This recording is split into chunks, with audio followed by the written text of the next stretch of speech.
Hello student, my name is Jayesh Thakur, TO in Sun private ITI Chandkhuri, trade electrician. आज का हमारा topic है चुंबकीय फ्लक्स घनत्व।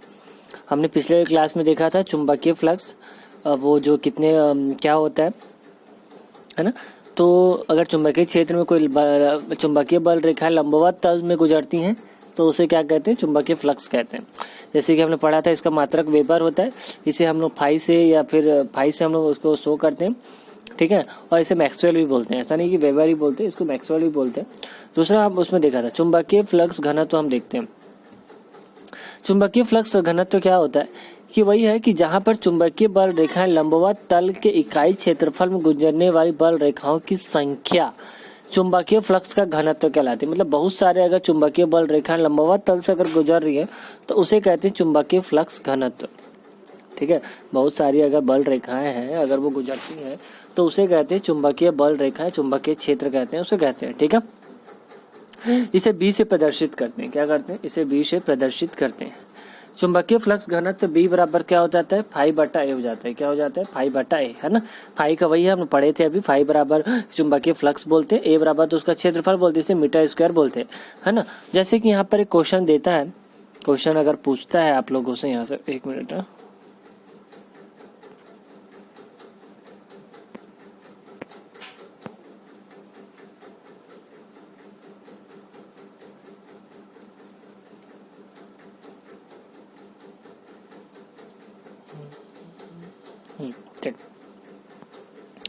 ठीक है, जैसे क्वेश्चन पूछता है ये वाला उदाहरण नंबर 1, अगर ये क्वेश्चन पूछ रहा है तो आपको किस तरीके से इसको बनाना है मैं आप लोगों को बताता हूँ।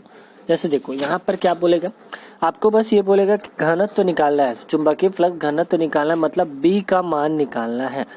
इस बी का मान निकालने के लिए पहले आपको क्या होना चाहिए? फाई का मान पता होना चाहिए, बटा ए का मान क्या होना चाहिए? पता होना चाहिए। ए मतलब क्या हो जाता है? क्षेत्रफल हो जाता है, जैसे कि हम लोग पढ़े हैं, क्षेत्रफल हो जाता है, ठीक है। और दूसरा क्या हो जाता है? फाई होता है, फाई का मान हो जाता है वेबर। क्या हो जाता है? वेबर, है ना। क्या हो जाता है? वेबर होता है। क्या होता है? वेबर यहाँ पर होता है, ठीक है। वेबर यहाँ हो गया। अब इसका उदाहरण हम लोग देखते हैं कि इसका आंसर क्या क्या होता है। किसी ऊर्ध्वाधर धारावाही चालक से गुजरने वाले चुंबकीय फ्लक्स की मात्रा 500 मैक्सवेल है, जबकि धारावाही चालक का क्षेत्रफल 5 सेंटीमीटर स्क्वायर है। मैक्सवेल बोला है, मतलब फाई का मान यहाँ पर आपको दे दिया। जैसे ये पर ये मैं दिखा रहा हूँ, ये आपका जो पॉइंट है ये है आपके फाई का मान, ठीक है। ये आपके ये आपके एक मिनट है ना, ये आपका फाई का मान है, ठीक है। ये हमारा फाई का मान है, ठीक है।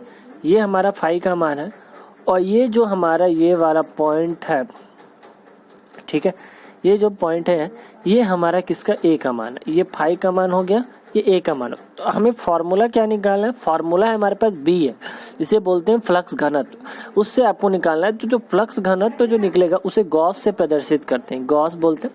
अगर क्वेश्चन आपके पास आता है और अगर आपको मैक्सवेल दिया रहता है तो आपको समझना है कि ये हमारा फाई का मान है, ये हमारा ए का मान है, ठीक है। तो इस प्रकार से इसका इतना घनत्व यहाँ पर से होता है, ठीक है। क्लियर है? दूसरा पॉइंट हम देखते हैं चुंबकीय प्रेरण। चुंबकीय प्रेरण क्या होता है कि जब भी अगर किसी चुंबक के सामने किसी लौह पदार्थ को लाया जाए और लाने के बाद उसमें क्या होता है? एक चुंबकत्व पैदा होता है ना, उसे हम कहते हैं चुंबकीय प्रेरण, ठीक है। इसमें ऐसा एक जरूरी नहीं है कि उसे जो चुंबक रहेगा, जो हमारा जो चुंबक रहेगा उसको स्पर्श करने की जरूरत है, उसको स्पर्श करने की जरूरत नहीं है, ठीक है। जैसा जरूरी नहीं है कि अगर हमारे पास कोई चुंबक है और हम चुंबक को इससे क्या करें? स्पर्श करें, ठीक है। अगर मेरे पास चुंबक है और इसके बाद में लोहा है, ठीक है, तो ये लोहा क्या होगा? इससे स्पर्श करने की जरूरत नहीं है, ठीक है ना। तो उसके लिए हम लोग स्पर्श करने की जरूरत नहीं, बस उसके एक मैग्नेटिक फील्ड में आना चाहिए, ठीक है। निकटता ही मतलब एक प्रकार से उसके मैग्नेटिक फील्ड में आना चाहिए। ऐसा नहीं कि इसका चुंबकीय प्रेरण तभी होगा जब वो उसके एकदम समीप आएगा या फिर मतलब एकदम से चिपक जाएगा। चुंबकीय प्रेरण वही है जहां पर वो चीजें एक दूसरे से चिपकती हैं, ठीक है। वास्तव में चुंबक लौह पिंड से विपरीत ध्रुवता का चुंबकत्व प्रेरित करता है और दो चुंबकों के विभाजित ध्रुवों को आकर्षण उत्पन्न हो जाता है। वैद्युतिक मशीनों में प्रयुक्त ध्रुवखंड चुंबकीय प्रेरण के सिद्धांत पर ही काम करता है। ठीक है। वो क्या करता है कि जैसे हम लोग देखते हैं मोटर, बहुत सारे मोटर रहते हैं जो एक दूसरे को चुंबकीय ध्रुव होते हैं बट एक दूसरे से चिपकते नहीं है, वही क्या कहलाते हैं, चुंबकीय प्रेरण कहलाता है। चुंबकीय प्रेरण का मतलब ये नहीं कि चिपकना, ये कहना कि उसके मैग्नेटिक फील्ड में रहना और उसका भी मैग्नेटिक फील्ड में रहना, तो उसी को कहते हैं चुंबकीय प्रेरण। जैसे हमारे मोटर्स में होता है, हमारे जनरेटर्स में होता है कि हम लोग क्या करते हैं, उसके अंदर एक इस प्रकार का पोल बना होता है, इस देखो इस प्रकार का मैं बनाता हूँ, इस प्रकार का रहता है। अगर मैं इसको N बोल देता हूँ और इसको मैं S बोल देता हूँ, ठीक है।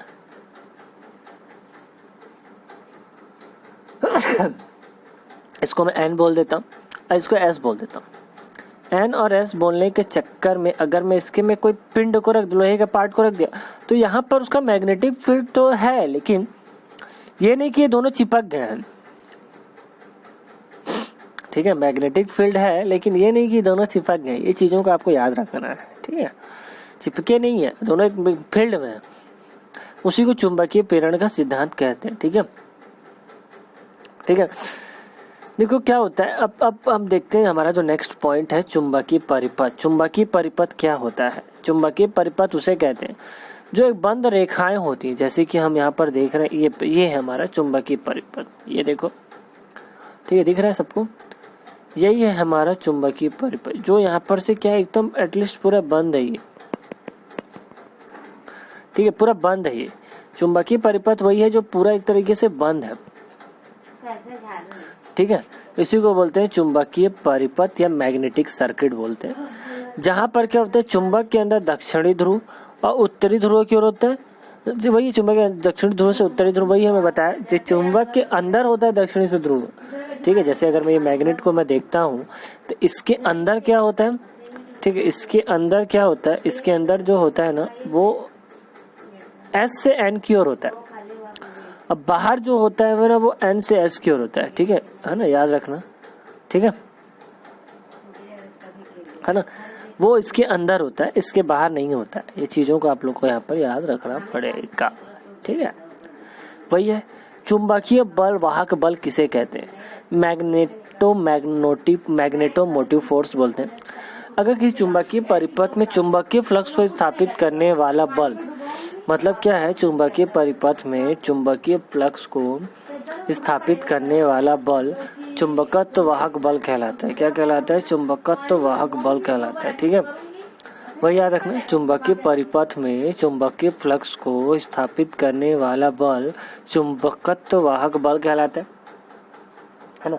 उसी को बोलते हैं चुंबकत्व वाहक बल। किसी परिपथ में टर्न की संख्या अतः परिपथ में गुणनफल के बराबर होता है, तो वही है टर्न की संख्या, अब उसमें प्रवाहित संख्या, उसे चुंबकत्व वाहक बल कहते हैं, ठीक है। और अगर क्वेश्चन में जैसे पूछते हैं, यहाँ पर देखो जैसे क्वेश्चन पूछ रहा है, किसी कुंडली में 5 एम्पियर की धारा प्रवाहित हो रही है जिससे 250 एम्पियर टन चुंबकत्व वाहक बल उत्पन्न हो रहा है, तो कुंडली का टर्न की संख्या ज्ञात करो। तो आपको पता है कि पूछ में क्या टर्न की संख्या ज्ञात करना है ना। धारा भर तो एम्पियर टन बोल दिया, एम्पियर टन मतलब क्या, एफ का मान दे दिया, तो एफ का मान कितना दिया, 250 दिया, करंट का मान दिया है 5, उसको भाग दोगे तो 50 टन यहाँ से, ठीक, 50 टन क्या होगा यहाँ से निकल जाएगा। तो इसी को बोलते हैं चुंबकत्व वाहक बल। इसका फॉर्मूला होता है, जैसे 1 मिनट रुको ना,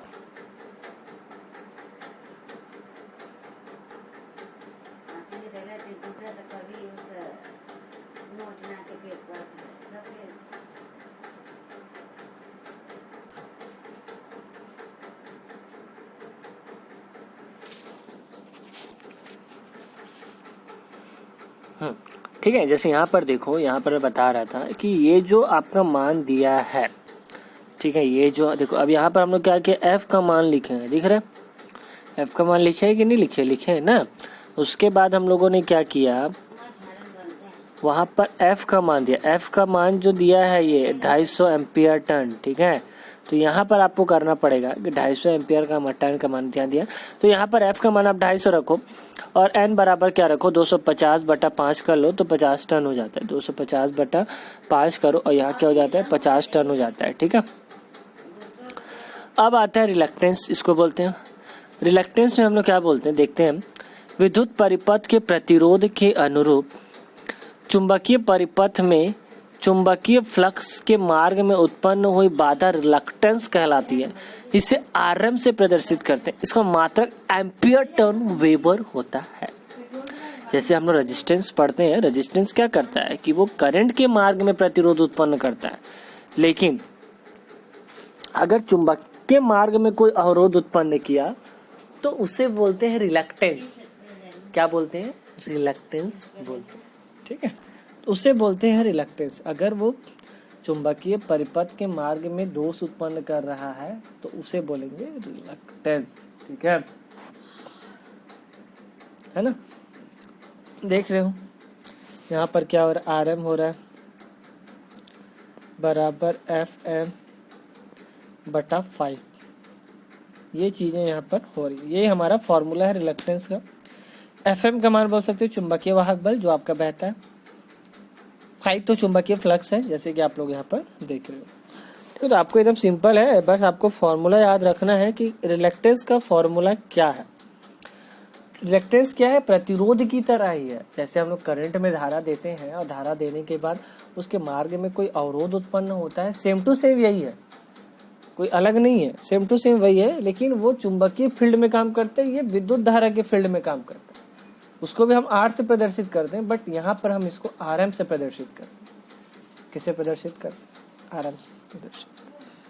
ठीक है, ये चीजें आप लोगों को याद रखना है। क्वेश्चन देखो किस प्रकार से क्वेश्चन आता है। किसी धारावाही परिनालिका में जिसकी लंबाई 2 मीटर तथा टन की संख्या, देखो टन की संख्या क्या बोल रहा है ये, ठीक है, और लूप का क्षेत्रफल 2.0 सेंटीमीटर स्क्वायर है। यदि चालक में धारा प्रवाहित हो रही हो तो उसका चुंबकत्व क्या कहलाता है? यदि धारा प्रवाहित हो रही हो तो चुंबकत्व क्या कहलाता है? ठीक है, तो हम देखते हैं ए का मान क्या है। ए का मान यहाँ पर है आपका 20 सेंटीमीटर। मैं यहाँ पर थोड़ा कलर चेंज कर देता हूँ ताकि बच्चों को क्लियर हो। ठीक है,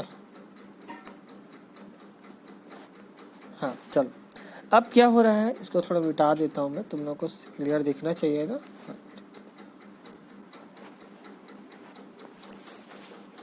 तो यहाँ पर देखो, यहाँ पर क्या हो रहा है, मैं एक बार फिर से आप लोगों को बता देता हूँ। ए है, ए का मान दिया है आपका, देखो ए का, देखो मैं इसको थोड़ा जूम कर लेता हूँ। ठीक है, आप थोड़ा देखिएगा सबको। ए का मान दिया है 20, ए का मान दिया है 2.0, जैसे क्षेत्रफल है।